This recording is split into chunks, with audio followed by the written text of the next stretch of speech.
আসসালামু আলাইকুম। সাদিজাতুল ফারাম খামারে কিছু জঙ্গল হয়েছে, জঙ্গল সাফ করতেছি। হাঁসেরা এখানে খাচ্ছে।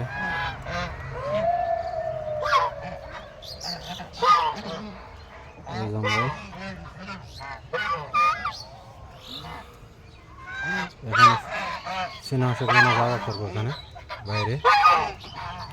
এখানে সারাদিন থাকবো, রাত্রে গোয়ালা থাকবো, রাতে খালি শেডের মধ্যে, বাইরে সারাদিন এই বেড়া দিয়ে ঘিরে এখানে করবো চীনা হাঁসের জন্য আলাদা।